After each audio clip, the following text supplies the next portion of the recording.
ru'yah. Dan pada hadis yang ke-25, sebab hadis ke-24 kemarin telah kita sampaikan terkait dengan masalah niat atau berusaha menjauhkan diri dari riya. Dan adapun hadis yang ke-25, ini hadis begitu panjang sekali, hampir sehalaman penuh.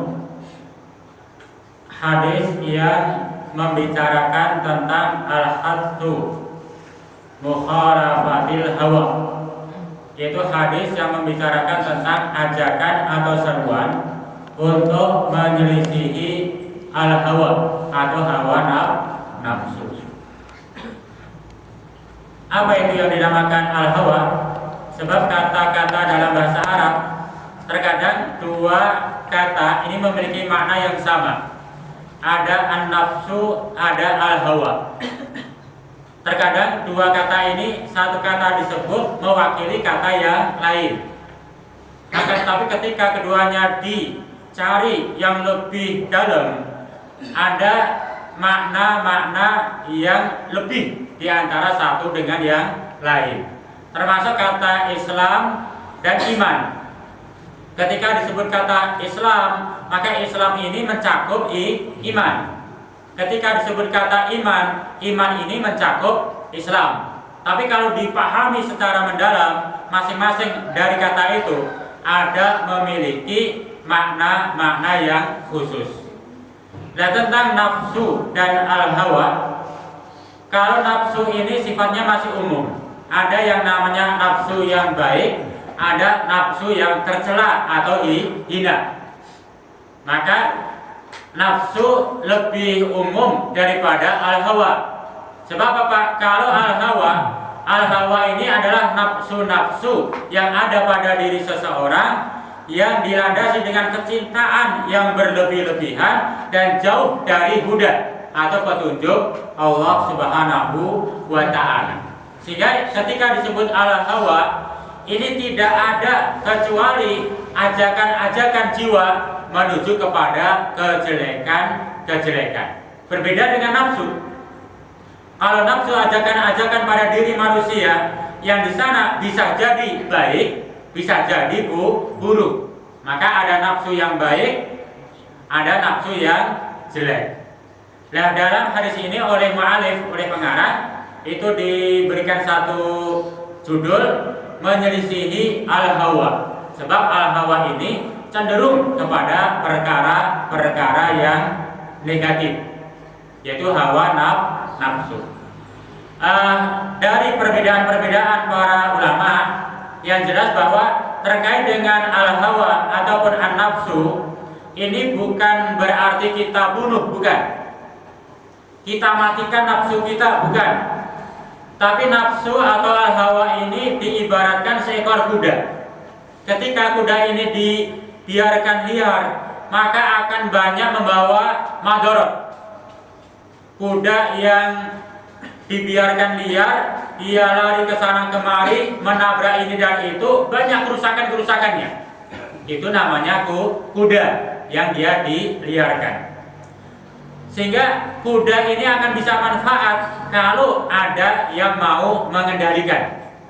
Nah, seperti nafsu kita, hawa nafsu kita, ini pun akan bisa banyak manfaat kalau kita mampu mengendalikan hawa nafsu ini. Berarti bukan dibunuh. Sudah nggak usah punya keinginan, punya kehendak, nggak perlu. Nggak ada harapan, nggak ada cita-cita, nggak perlu.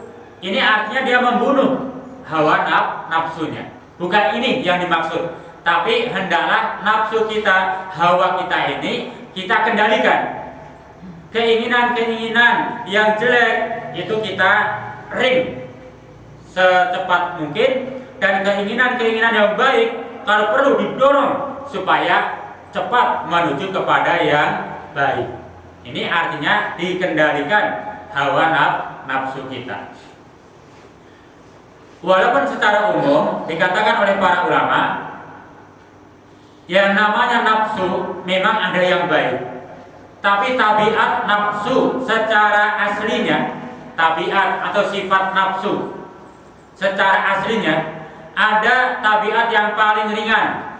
Nafsu kita itu adalah memiliki satu sifat tuhibbud da'ah warrohah. Nafsu kita walaupun ada baik ada buruk, itu sifat yang paling utama, yang paling ringan adalah senang untuk berkekalan dalam santai dan istirahat. Maka kita teliti, kita tanyakan pada diri kita, apakah benar bahwa nafsu kita ini lebih senang, lebih cenderung untuk lebih banyak santai dan istirahat atau banyak bekerja? Namun dipikir dengan nafsu, kayak pengennya tuh santai, istirahat, ada kopi, ada teh hangat, ada gorengan, aduh tambah enak itu. Itu nafsu. Ini satu sifat yang ringan, yang sedikit madorot. Walaupun banyak madorot, tapi ini sedikit madorot. Lah banyak madorotnya apa? Nafsu ini adalah memiliki satu tabiat ammaratum bisu, cenderung untuk mengajak kepada perbuatan-perbuatan yang jelek. Itu nafsu. Dan kita contohkan misalkan, kalau misalkan ada adzan, ini nanti dalam diri kita ada peperangan. Apakah kita mengendalikan nafsu atau bisa membiarkan nafsu liar, mengikuti hawa nafsu? Adzan dikumandangkan, nafsu ini mengajak, istirahat dulu sajalah. Itu yang paling minimal. Istirahat dulu, santai dulu, masih adzan. Yang keinginannya mau ke masjid, tapi nafsunya nanti masih adzan, belum qomat. Ada saja malah bahkan nafsu itu yang adzan biar adzan, yang sholat biar sholat, dan sekarang santai-santai saja, jalan-jalan saja ke mall. Waktu adzan malah ke mall, bukannya datang ke masjid dulu. Itu artinya nafsu kita setiap hari itu ada bergejolak antara menuju yang baik atau menuju yang buruk. Ketika kita mampu mengendalikan nafsu kita, ini insya Allah pahalanya besar. Nah ini hadis akan menggambarkan dan mengajak kepada kita untuk selalu mengendalikan nafsu. Apa pahala yang Allah janjikan melalui firman-firmannya dan juga melalui lisan Rasulnya? Nah, ini akan kita bacakan hadis yang ke-25. Al-hadisu al-khamisu wal isrun. Hadis ke-25. Ana Abdus Samad ibni al-Ihsan, dari Abdus Samad bin Hisan. Dia berkata, kuntu inda Sufyan ats-Tsauri. Aku berada di hadapan Sufyan ats-Tsauri, seorang ulama besar. Kemudian asma'u minhu al-hadis, kata Abdus Samad, aku banyak mendengar hadis dari Sufyan ats-Tsauri. Fakuntu fil masjid yauman, pada suatu hari aku berada di masjid, fasolaitu al-maghriba ma'ahu, yaitu sholat maghrib bersama Sufyan ats-Tsauri. Setelah sholat maghrib selesai, pada khola al-bait, Sufyan ats-Tsauri pulang ke rumah, ya, masuk ke rumah. Kemudian kharaja, dia keluar kembali, ilayya, menuju kepadaku. Punten, ku ini siapa ini? Ku ini siapa punya? Yaitu Abdus Samad tadi. Jadi kan setelah sholat maghrib selesai, Sufyan ats-Tsauri pulang ke rumah, kemudian balik lagi ke masjid, menemui Sufyan Abdus Samad. Wa biyadihi raghifun wa alaihi zabibun bi qadrin kaffin. Ketika Sufyan ats-Tsauri datang lagi kepada Abdus Samad ke masjid, di tangannya itu ada roti yang besar kering biasanya. Jadi roti kering besar. Ini kadang-kadang makannya pakai air panas atau teh panas atau susu panas. Kalau tidak dicelupin, kayak makan batu. Raghif. Jadi membawa roti dan juga membawa zabib, yaitu anggur kering. Biqadri kafin, hanya segenggam saja. Kemudian seterusnya cerita kedua orang ini yaitu Sufyan Ats-Tsauri dan juga Abdul Somad ngobrol kesana kemari. Maka kata Abdul Somad, ketika keduanya bisa berduaan, ini satu kesempatan emas atas Abdul Somad, yaitu bisa berkhalwat berduaan dengan seorang ulama besar yaitu Sufyan Ats-Tsauri. Kemudian Abdul Somad berkata kepada Sufyan Ats-Tsauri, rahimakallah au imbasatta ilan nas. Mudah-mudahan Allah memberikan rahmat kepada engkau ya Sufyan Ats-Tsauri, yang disebabkan au di sini au dalam pengertian sebab engkau begitu banyak memberikan kesenangan atas manusia. Fayatika asy-syarif wal wadi wal ghina wal fakir, sehingga karena engkau banyak menyenangkan orang, banyak orang datang kepadamu, baik dari kalangan para pejabat, asy-syarif, orang yang mulia, para pejabat, para penguasa, wal wadi, adapun termasuk orang yang biasa, wal ghina, orang kaya, wal fakir, dan demikian pula orang miskin. Mereka datang berbondong-bondong senang menghadiri majelismu ya Sufyan Ats-Tsauri. Fayastami'una minkal hadis, mereka banyak mendengar hadis darimu. Wa yahmiluna ankal hadis, mereka pulang membawa hadis darimu. Artinya dengan membawa hadis mereka paham ini bisa bermanfaat untuk mereka. Kemudian faqala li, berkata kepadaku yaitu Sufyan Ats-Tsauri,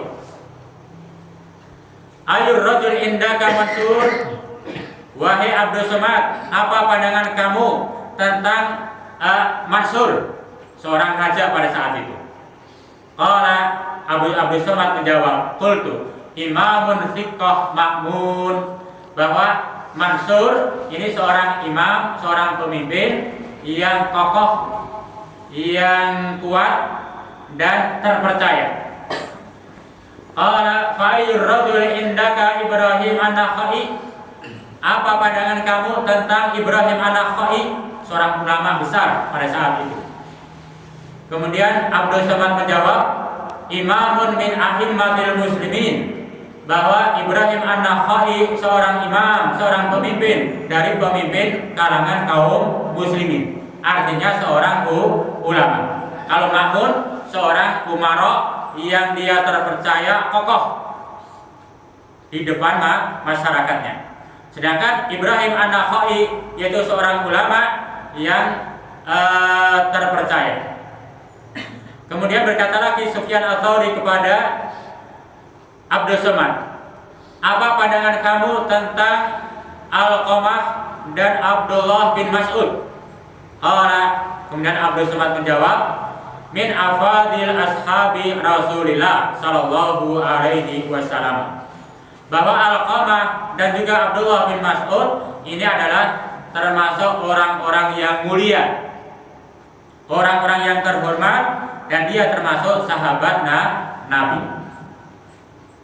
Kemudian qala berkata, haddatsana Mansur an Ibrahim an Alqamah an Abdullah bin Ibni Mas'ud radhiyallahu ta'ala anhuma, telah berkata kepadaku, kata Sufyan Ats-Tsauri, yaitu Mansur dari Ibrahim dari Alqamah dari Abdullah bin Mas'ud radhiyallahu ta'ala anhu. Qala Abdullah bin Mas'ud berkata, qala Rasulullah sallallahu alaihi wasallam, telah bersabda Rasulullah sallallahu alaihi wasallam, lama khalaqa jannati Aden, ketika Allah Subhanahu wa taala menciptakan surga Aden. Ini kata siapa ini? Kata Rasul, sabda Rasul.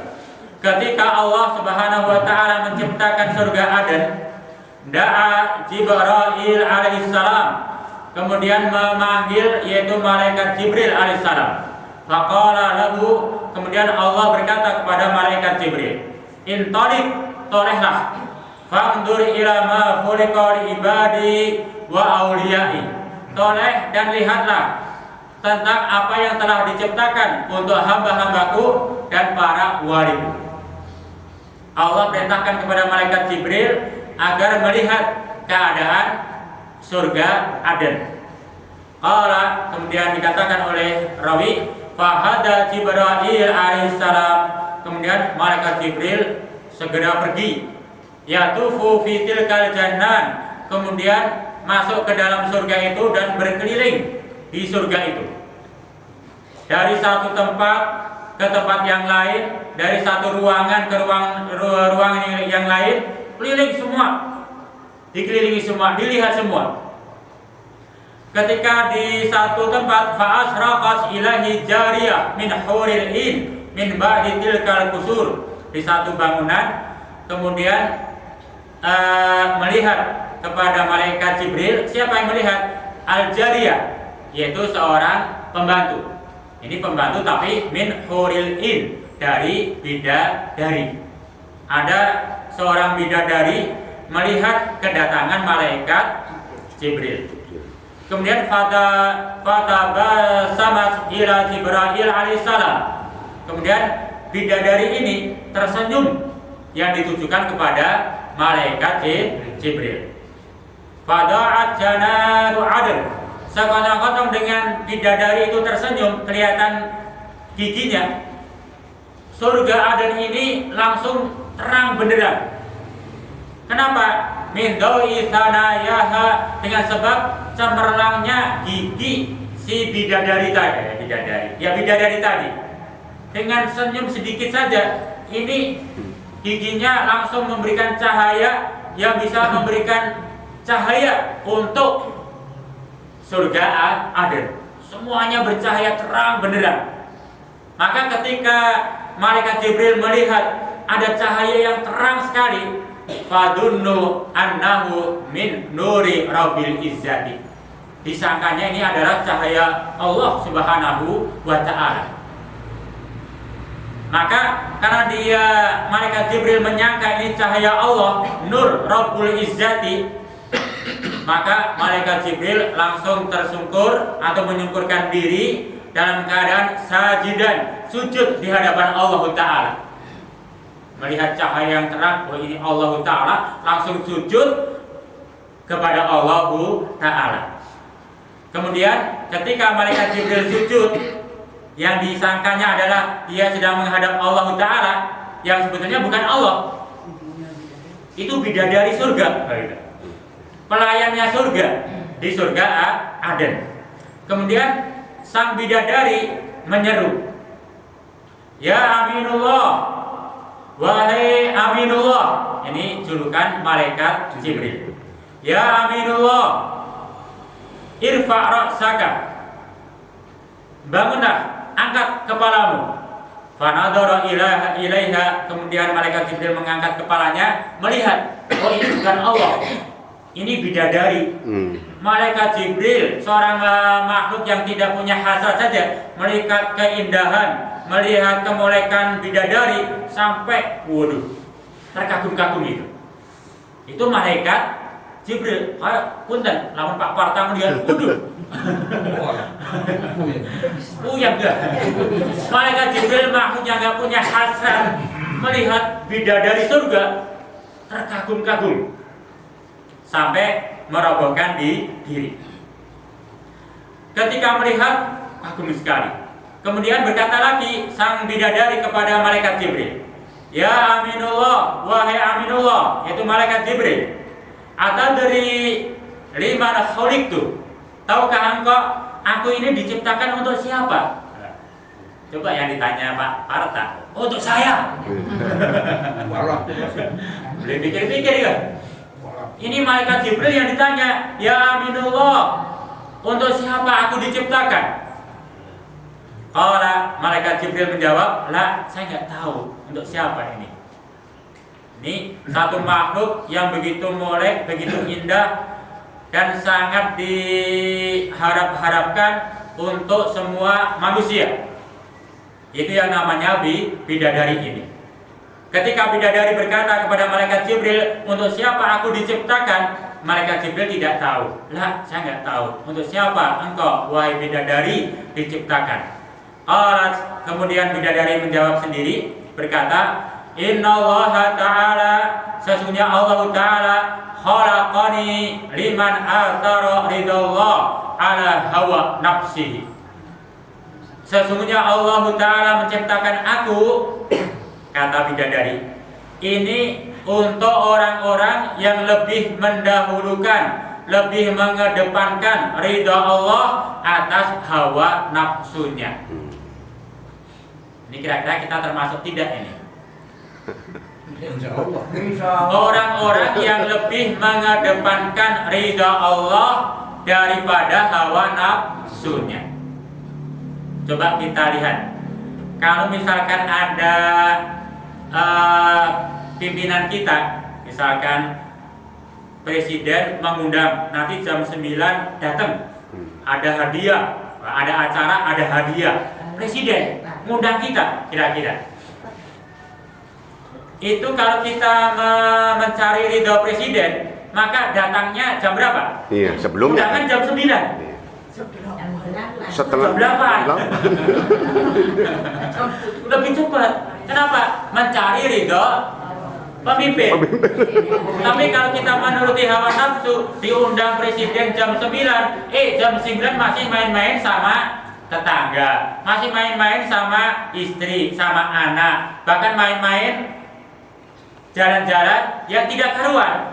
Ini artinya dia lebih mengutamakan hawa nafsu daripada undangan pemimpin. Iya. Itu contohnya demikian. Lah Allah Subhanahu wa taala memanggil hayya 'alas shalah, sudah dipanggil.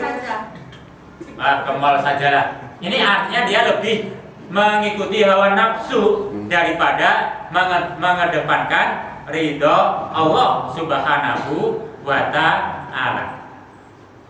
Kira-kira termasuk yang mana kita? Saat ini alhamdulillah. Iya. Saat ini alhamdulillah kita mengikuti, mengedepankan ridho Allah Subhanahu wa ta'ala. Sebab kalau kita mengikuti hawa nafsu, dan pagi-pagi ngapain sholat subuh? Habis sholat subuh itu paling enak ya tidur lagi. Kan nggak tidur lagi ya olahraga. Yang senang olahraga. Ngapain ngaji? Duduk di masjid pegel. Tapi dengan kita berharap dan lebih mengedepankan ridha Allah, sholat subuh berjamaah, habis sholat subuh tetap tinggal di masjid, mendengarkan petuah-petuah, nasihat. Ini satu bukti saat ini kita mengedepankan ridha Allah Subhanahu wa ta'ala. Mudah-mudahan ini bisa berketerusan, mudah-mudahan. Amin. Dan bidadari diciptakan oleh Allah itu untuk mereka. Iya. Mereka yang lebih mengedepankan, lebih mengutamakan ridha Allah daripada mengikuti hawa nafsunya. Bidadari ya Pak Ustadz. Itu laki-laki. Kalau untuk ibu-ibunya? Ya insya Allah nanti ada. Kalau ibu-ibu wanita itu lebih molek, lebih cantik daripada para bidadari. Kalau itu salihah. Seorang laki-laki yang dia memiliki istri yang salihah, itu ketika melihat bidadari itu kayak sepasaran lah. Melihat istrinya yang dahulu yang salihah, yang sama-sama mendukung, meningkatkan iman, itu lebih melihat bidadari. Maka insya Allah ibu-ibu pun nanti akan dipersilakan untuk memilih suami yang sangat dicintai. Kalau suaminya banyak pun Bu ya. Loh masa perempuan ya kan satu cerai, satu tinggal mati, kan suaminya banyak. Nanti istri seorang wanita yang salihah, dia akan dipersilakan memilih mana suami yang sangat ia cintai. Kecuali kalau suami satu ya satu-satunya. Satu-satunya sama-sama berjuang meningkatkan iman, insya Allah lebih dari bidadari. Bidadaranya adalah suaminya yang solih. Kalau suaminya tidak solih, nanti ada suami-suami yang soleh di sana. Allah siapkan. Sebab seorang laki-laki yang dia sabar dengan perilaku istri yang tidak solihah, itu pahalanya seperti pahala Nabi Ayub. Seperti pahala Nabi Ayub, sabar sekali, itu pahalanya besar. Itu laki-laki yang dia memiliki istri yang tidak salihah. Apalagi kalau memiliki istri yang salihah, itulah pahalanya lebih dari bidadari. Adapun kalau seorang istri yang salihah, dia memiliki suami yang tidak salih, nanti akan mendapatkan pahala seperti Aisyah, istri Fir'aun. Aisyah radhiyallahu taala anha, istri Fir'aun, nanti tidak akan ketemu dengan Fir'aun, tapi akan dipilihkan suami yang soleh oleh Allah Subhanahu wa ta'ala. Ini subhanallah ini. Nah, kembali ke dalam hadis ini, kata bidadari bahwa ia diciptakan untuk orang-orang yang lebih mendahulukan ridho Allah daripada hawa nafsunya. Kemudian wasu'ilan Nabi alaihi salam, ditanya Nabi alaihi salam an bina'il jannah, tentang bangunan surga. Tadi sudah yang namanya surga Aden dan surga yang lain, itu bidadarinya saja sudah subhanallah. Ada orang bertanya kepada Nabi tentang bangunan surga, kaifa bina'uha, bagaimana bangunan surga? Faqala, Nabi menjawab, bangunan surga itu batu batanya ada yang dari fiddah perak, ada yang dari zahab emas, itu batu batanya. Miratuha al-misik, tanah untuk nyemen itu dari misik, wangi sekali. Tanah untuk campuran yang lebih lembut itu dari za'faron, minyak wangi yang begitu wangi sekali. Batanya dari emas, ada yang dari perak, tanahnya pun dari misik yang begitu lembut, halus dan harum. Tanah campuran yang lebih lembut dari za'faron, wa khasbuha al-lu'lu' wa al-yaqut. Kemudian hiasan-hiasan pasirnya itu dari intan berlian. Itu mahal sekali. Itu keadaan bangunan surga. Temboknya maksudnya itu dari barang-barang yang sangat mewah sekali. Kemudian qala ja'a rasulun min ahlil kitab, kemudian ada ahli kitab dari Yahudi atau Nasara datang kepada Nabi saat itu. Faqala, kemudian bertanya, ya Aba Qasim, ya Muhammad. Jadi Aba Qasim ini adalah sebutan untuk Rasul. Sebab anak Rasul yang laki-laki salah satunya adalah Al-Qasim. Maka Rasulullah sering disebut dengan Abul Qasim atau Abul Qasim. Anak laki-laki Rasul itu yang laki-laki ada di 3. Kira-kira siapa nih? Punten kan? 1 Qasim, 2 Ibrahim, 3 Abdullah yang meninggal ketika ada gerhana bulan. oh iya, Ya Abul Qasim, ditanya Rasul oleh ahli kitab ini, atas anna ahlal jannah ya'kulun wa yashrabun, apakah ahli surga mereka pun makan dan minum? Ini satu pertanyaan. Kenapa ditanyakan demikian? Secara akal, kalau ahli kitab yang tidak percaya dengan surga bertanya apakah ahli surga makan dan minum, artinya kalau dia makan minum pasti akan buang hajat, kotor berarti surga itu. Ini satu jebakan. Tapi Rasul kemudian menjawab, "Na'am, iya. Ahli surga itu makan dan minum." Kemudian Rasul melanjutkan, "Walladzi nafsi biyadihi anna ahadakum liyu'ta quwwatan mi'ata rajulin fil aql was sarab wal jima' was syahwah." Bahkan ditantang oleh Rasul. Ahli surga itu mereka akan diberi kekuatan oleh Allah Ta'ala, yaitu 100 kali lipat seorang laki-laki. Kalau sekarang kita makan hanya sepiring sudah kekenyangan, nanti di ahli surga 100 piring kuat. Akan diberi kekuatan 100 kali lipat, baik dalam makan, minum, hubungan badan ataupun syahwat. Qala, kemudian berkata, alladzi ya'kulu wa yashrabu wa yakunu lahu hajatan. Dia makan minum yang berlipat-lipat itu, akhirnya dia pun juga punya hajat. Punya hajat, ingin buang hajat. Wal jannah thayyibah laisa fiha ada. Adapun yang namanya surga itu adalah bersih, suci. Tidak ada kotoran dalam surga itu. Secara akal kita, loh, kalau tidak ada kotoran bagaimana kalau hajat, gitu kan? Orang Nabi alaihissalam takunu hajatan ahaduhum rishan. Ketika kita ingin buang hajat, ahli surga itu, insya Allah mudah-mudahan kita semua. Amin. Ketika ingin buang hajat, maka buang hajatnya itu dalam bentuk rishan, yaitu keringat. Yafidu min jildihi, keringat yang bercucuran keluar dari kulitnya, karis ilmisik. Keringatnya ini amat sangat wangi dibandingkan di misik. Itu thayyibah yang namanya surga. Gak ada kotoran. Maka ketika buang hajat yang keluar adalah keringat-keringat. Bahkan ini bukan keringat yang bau, keringat yang lebih wangi daripada minyak misik. Itu subhanallah. Itu keadaan surga. Tentunya nanti kalau bicara tentang neraka itu berbeda, bau, nyengat, aduh, tidak enak. Allah kemudian berkata, ana ahlal jannah mi'ah wa isrun sofwan.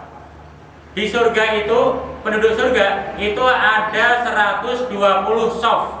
Ada sof, ada 120 sof. Sama nun sofwan min ummati, 80 sof itu adalah dari umatku, kata Rasul.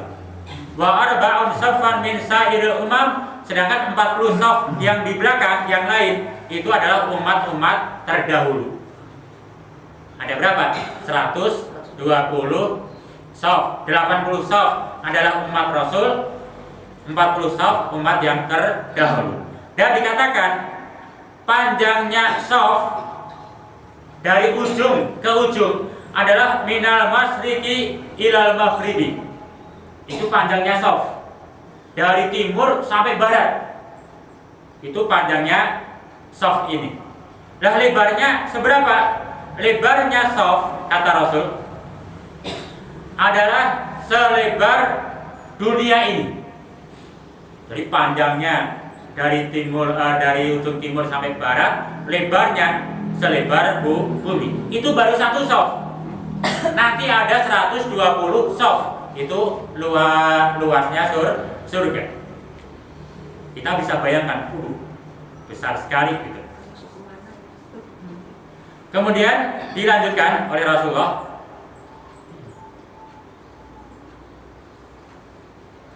Inna Allah Ta'ala yaqulu li ahlil jannah. Allah berkata kepada ahli surga, ya ahlal jannah, wahai penduduk surga, kata Allah. Fayaqulun, kemudian ahli surga menjawab, labbaik wa saddaik.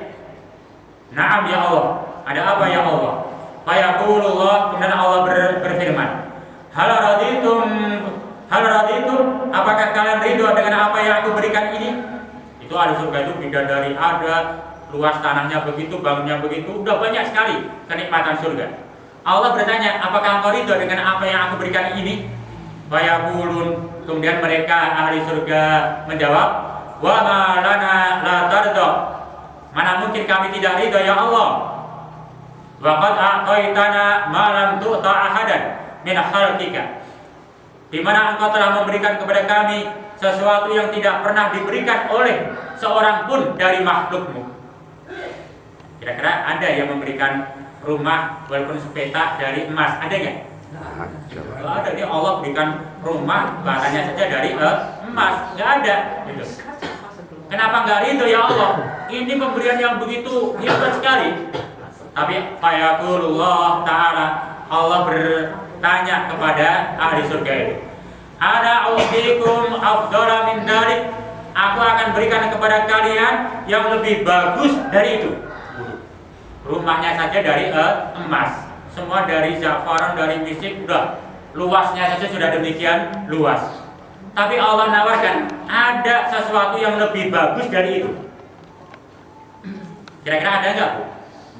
Kalau ini ibu-ibu misalkan, Misalkan suami sudah ngasih rumah mewah, mobilnya megah, mewah, tiap hari 1 juta, kira-kira ada nggak yang lebih dari itu? Ini saya tanya dulu ibu-ibu terutama ini. Dari suami sudah kasih rumah megah, mobil, wah hebat, setiap hari 1 juta, nggak kurang. Kira-kira sudah cukup belum? Belum. Cukup. Ada nggak yang lebih bagus dari itu nggak? Ada. Kira-kira apa bu? Apa bu? Kira-kira? Yang sehari 2 juta. Kasih saya. Jadi Allah sudah berikan rumah dari emas seluas itu, tapi Allah katakan ada yang lebih baik dari itu, ya ahli surga. Maukah kalian? Maka tidak ada jawaban ke atas ahli surga kecuali apa itu ya Allah. Kemudian Allah Subhanahu wa taala menerangkan ada yang lebih baik dari itu, yaitu ahalla alaikum ridwani fala ashata ba'dahu abadan. Keridhoanku, aku tidak akan marah kepada kalian setelah ini selama-lamanya. Kira-kira pengen beli rumah mewah, mobil bagus, setiap hari 1 juta, disewa tiba ya, kira-kira pengen beli? Yang nggak punya rumah mewah. Ya baru disewati, bikin kopi sudah benar, pribadi sih. Wah. Kira-kira tenang beli? Rumah mewah loh. Enggak. Ya kalau ada rumah mewah, mobil hebat, 1 juta bahkan lebih, tapi kasih sayang, ridhoan itu lebih utama. Nah Allah tawarkan, rumah sudah bagus, ini sudah bagus, ada yang lebih bagus, wahai ahli surga, keridhoanku, kata Allah. Maka keridhaan Allah ini satu hal yang amat berharga. Kemudian digambarkan tentang keadaan surga, ada penyeru di dalam surga. Ketika ahli surga masuk ke dalam surga, anna lakum an tahayyu wa la tamutu. Ketika ahli surga masuk ke dalam surga, ada yang menyeru bahwa sejak sekarang kalian akan hidup dan tidak akan mati selamanya. Wa antasahu wa la taqammu. Kalian selalu sehat, tidak akan pernah sakit selamanya. Itu dalam surga. Wa anta tabu wa la tahramu. Kalian akan selalu muda, remaja, tidak pernah tua renta. Maka dalam surga enggak ada orang tua, Bu. Muda semua dalam surga itu. Wa antan ta'amu wa la tabassa'su abadan. Kalian selalu mendapatkan nikmat dan tidak pernah sengsara. Itu dalam surga. Maka dalam hadis yang lain ada ahli surga yang di dunia itu banyak sengsara, tapi masuk surga hanya nyicipin doang. Dientas lagi ditanya, hei fulan, adakah kesengsaraan menimpa pada dirimu? Ya Allah, nggak pernah ada ya Allah. Hanya sejenak nyicipin surga, itu kesengsaraan dunia bertahun-tahun, lupa itu. Tapi sebaliknya ahli neraka yang selama hidup dunia mewah, megah, banyak kenikmatan, seakan-akan nggak pernah sengsara. Neraka sebentar dientas lagi ditanya, ya fulan, adakah kenikmatan ada pada dirimu? Nggak pernah ada ya Allah, sengsara sekali. Itu hanya nyicipin itu. Dan ini ahli surga nanti selama-lamanya berada dalam surga. Itu keadaannya demikian. Itu selalu sehat, tidak pernah sakit, hidup tidak pernah mati, selamanya di sana. Kalau dunia ada matinya, ada sakitnya, ada tua rentanya, ada keadaan yang tidak senangnya. Tapi surga tidak ada. Kemudian ada ayat yang lain Allah kabarkan wa nudu antilkumul jannah aw rizqumuha bima kuntum ta'malun. Surga itu didapat dengan sebab apa yang kita amalkan ketika di dunia ini. Kalau kita banyak taat kepada Allah, mencari ridha Allah, maka surga balasan kita. Lebih mengedepankan ridha Allah daripada mengikuti hawa nafsu kita, maka surga Allah akan berikan. Kemudian dikatakan Rasul bersabda, Allah Subhanahu wa taala yaitu menyediakan untuk hamba-hambanya yang saleh itu adalah mala ainun ra'at, sesuatu yang belum pernah dilihat oleh mata, wala udhunun sami'at, tidak pernah didengar oleh telinga, wala khatarun ala qalbi basar, belum pernah dirasa oleh hati manusia. Itu yang Allah berikan kepada mereka. Dengan sebab apa? Itu adalah amal-amal mereka. Disebutkan dalam satu ayat, fala ta'lamu nafsum ma ukhfiya lahum min qurrati a'yun jazaa'an bima kanu ya'malun, dalam surah As-Sajdah. Ini menggambarkan orang-orang yang mereka lebih mengedepankan mencari ridha Allah daripada mengikuti hawa nafsunya. Jadi surga itu yang kita bayangkan sekarang itu tidak seperti apa yang kita bayangkan, lebih dari itu. Itu namanya surga. Kemudian digambarkan tentang keadaan surga, bahwa yang namanya surga itu gambarannya di sana ada sajaratun, ada pohon yang lau sarar raqibu, kalau ada orang yang melintas di bawahnya, fi diliha, di apa bayangannya, itu mi'ata am, itu 100 tahun dari ujung bayangan yang teduh sampai ke ujung berikutnya yang teduh, ini bisa mencapai 100 tahun dia berjalan. Itu artinya panjang sekali, teduh sekali itu surga. Itu pohon yang memiliki keteduhan. Nah, adapun di dalam neraka tidak ada pohon yang memberikan keteduhan untuk mereka. Kemudian dalam surga ini digambarkan dalam ayat yang lain, teduhannya tadi begitu panjang. Di sana ada gelas-gelas yang berisi air-air yang begitu melimpah, ada buah-buahan yang tidak pernah berhenti, dan kita dipersilakan untuk mengambil. Di sana pun ada furusun marfu'ah, yaitu kasur-kasur yang tebal, yang bertumpuk-tumpuk, dan seterusnya. Artinya yang namanya surga ini satu tempat yang penuh dengan kegembiraan atau kesenangan. Sedikit sebagai penutup, ini ada satu hikayat, ini pernah kita sampaikan, bahwa Nabi Musa alaihissalam ini bertanya kepada Allah Subhanahu wa Ta'ala tentang orang yang terakhir kali masuk ke dalam surga. Jadi bagaimana orang yang masuk terakhir kali ke dalam surga? Maka Allah Subhanahu wa Ta'ala menjawab, ya Musa, la yabqa fin nari muslimun illa rajulun wahid akhrajahu minan nar bi rahmati. Wahai Musa, kata Allah, tidak ada satu orang Islam pun yang dia kekal di dalam api neraka, kecuali Allah akan keluarkan dia dari api neraka dengan sebab rahmatnya Allah Subhanahu wa Ta'ala.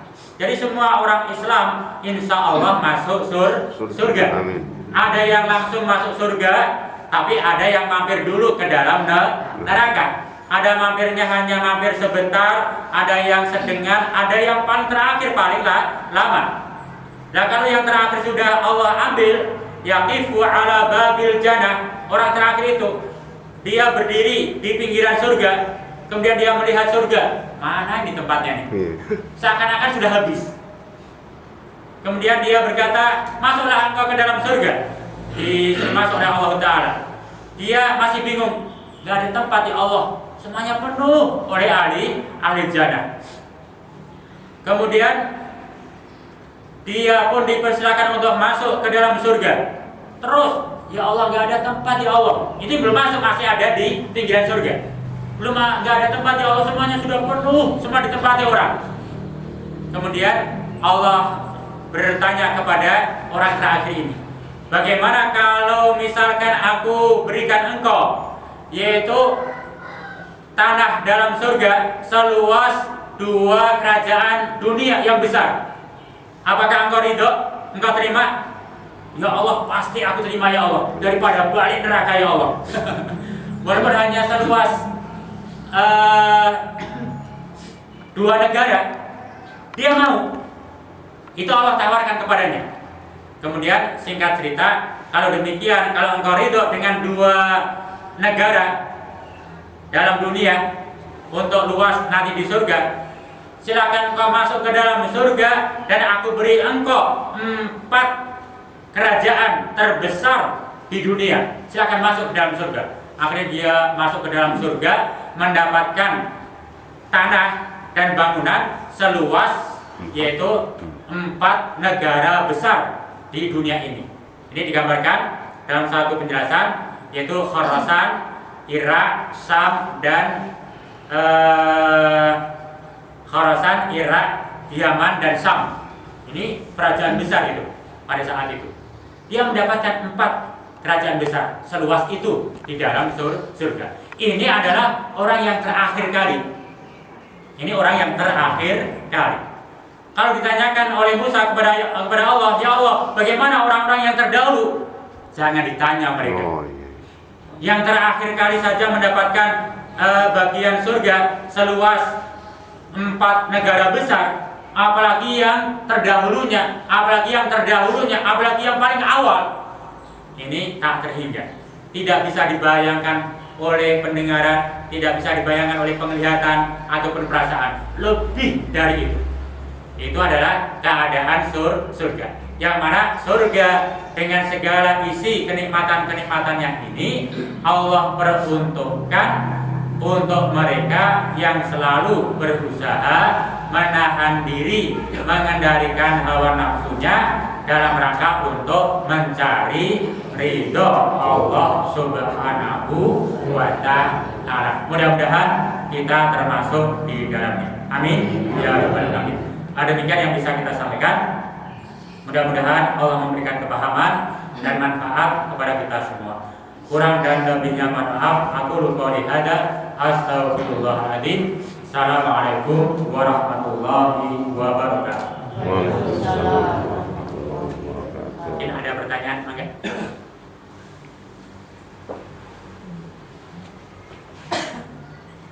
Ya, Assalamualaikum warahmatullahi wabarakatuh. Itu tadi Ustadz memaparkan tentang istrinya Fir'aun dengan istrinya Nabi Ayub. Jadi memang sudah disetting untuk sebagai contoh kepada umat yang berikutnya, atau bagaimana, sehingga ya mungkin kita pun melihat lah mungkin ya secara kasat mata kadang-kadang di masyarakat ini, wah ini kok ininya rajin, ini yang enggak, ininya rajin, ini yang enggak. Jadi dan yang paling ideal mungkin ya tuntunannya ya Nabi kita kan gitu kan. Jadi bagaimana Tad? Terima kasih. Assalamualaikum warahmatullahi wabarakatuh. Dalam hal ini yang perlu kita tekankan pertama bahwa kita harus meyakini yaitu rukun iman yang ke-6, yaitu atas takdir Allah yang baik ataupun yang buruk. Artinya kita meyakini segala apa yang ada di dunia ini semua itu atas kehendak Allah, diciptakan oleh Allah, dan semua ada hikmahnya. Ya, ada hikmahnya. Kita nggak ikut campur atas kekuasaan Allah Ta'ala. Allah menciptakan baik atau buruk itu adalah hak Allah Subhanahu wa Ta'ala. Yang kedua, terkait dengan orang-orang terdahulu atau kejadian terdahulu, bagi kita yang sekarang ini merupakan tamsil, yaitu permisalahan atau perumpamaan atau ibrah, pelajaran bahwa Allah ciptakan Musa yang begitu jahat dan dijadikan lambang kejahatan, tapi istrinya Fir'aun gitu ya. Allah ciptakan jahat sebagai lambang kejahatan, tapi istrinya Asia ini istri yang salihah, taat kepada Fir'aun yang bukan maksiat, tetap taat, bukan pulangkan saja aku ke orang tuaku. Ada masalah sedikit sudah pulangkan saja. Tetap dengan suaminya, sejahat-jahat suami sabar gitu. Tetap taat kepada suami selama tidak maksiat. Tapi sebaliknya Nuh alaihissalam dan juga nanti ada nabi yang lain, dia soleh, seorang nabi, seorang rasul, tapi istrinya itu tidak salihah, digambarkan oleh Allah Ta'ala dalam surah At-Tahrim. Nah, dalam hal ini kita hendaklah mengambil pelajaran. Kita yakin itu adalah qadarullah. Yang kedua, kita ambil pelajaran. kita jangan sampai meniru seperti Fir'aunnya, ya jangan.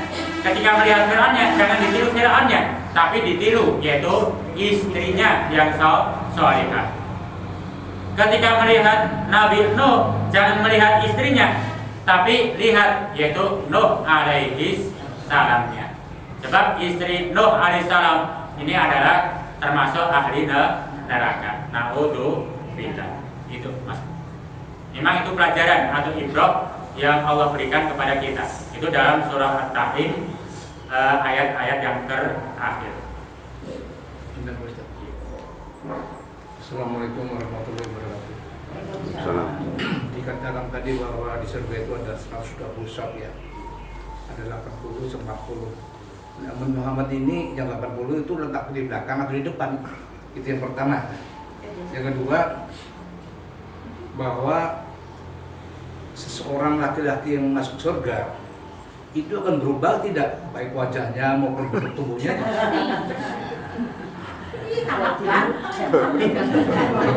Enggak banyak ramah seperti kita, seperti Bang Siram misalnya begitu, tetap misalnya wajahnya kan tidak baik. Jadi nggak mau. Cukup salah. Pada dasarnya 80 itu yang depan, 80 itu umat Rasul dari depan. Nanti 40 terakhir umat terdahulu. Yang paling depan, yang paling mulia tentunya as-sabiqul awwalun, orang-orang yang masuk Islam pertama kali, dan orang-orang yang Allah memang kehendaki.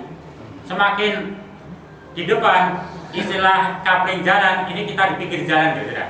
Paling mahal itu, paling bagus. Tapi itu perkara yang gaib, yang penting kita imani, kita kejar yang terbaik. Nah, kalau ditanyakan apakah nanti kita berubah, pada dasarnya tidak ada penjelasan. Nanti wajahnya berubah bagaimana, itu nggak ada penjelasan. Yang jelas nanti antara orang tua dengan anak, suami dengan istri, atau sebaliknya tetangga satu dengan tetangga yang lain, itu bisa mengenal.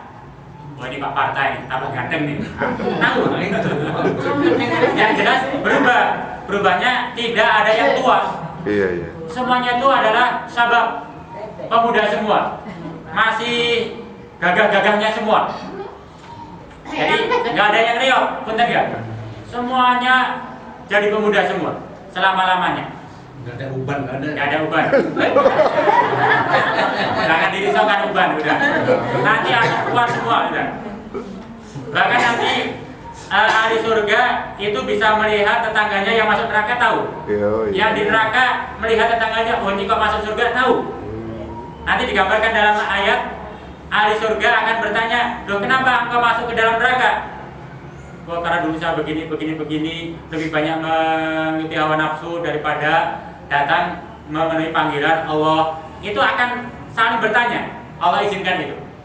Kemudian di neraka pun, wah kamu sekarang enak, dulu hidupnya susah di dunia, makan saja sudah Senin Kemis, berat. Tapi kamu taat pada Allah, ikuti ridha Allah, mencari ridha Allah. Sekarang kamu lebih dari itu.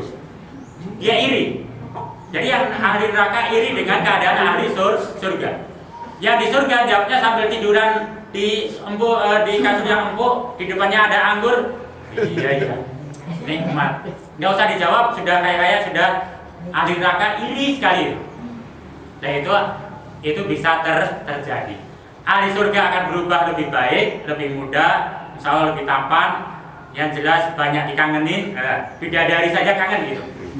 Maka ibu kalau pengen nanti tidak disebut oleh bidadari itu senang, bidadari itu senang kalau ada, bukan senang, bukan berdoa, tapi akan bergembira kalau ada seorang istri dia maksiat kepada suami. Mi, bikin kopi, nggak mau, bikin sendiri. Bidadari senang, alhamdulillah, nanti saya tunggu itu. Itu bidadari senang, yang di sana sudah nunggu. Wah ini alhamdulillah ini, dia nggak mau satu. Makanya tuh. Penting apa? Itu. Yang jelas insya Allah ada perubahan yang lebih baik. Adapun ahli neraka, ada perubahan, geseng di sana. Dicampur, dibakar, sudah mau mati, sudah kulit ini dipasang lagi, disiksa lagi. Jadi tidak ada henti-hentinya. Ada satu banyolan, enak di neraka, termasuk sama setan dari api, kan nggak panas. Kata siapa setan nggak panas? Kita manusia dari tanah, coba masuk ke tanah, nggak apa-apa, ya mati kita, kesiksa. Setan memang dari api, masuk neraka, dia pun akan kesiksa. Maka itu tidak enak. Maka kita sama-sama berusaha untuk menjadi suami yang soleh, menjadi istri yang soleh. Jangan menjadi barang antik, barang yang aneh. Suami soleh, istri tidak soleh. Atau sebaliknya, istri solihah, suami tidak soleh. Ini termasuk barang langka gitu. Tapi nggak perlu dibudidayakan. Cukup, yang lain Pak. Kalau tidak ada, insya Allah sudah masuk insya Allah. Dari saya, Assalamualaikum warahmatullahi wabarakatuh.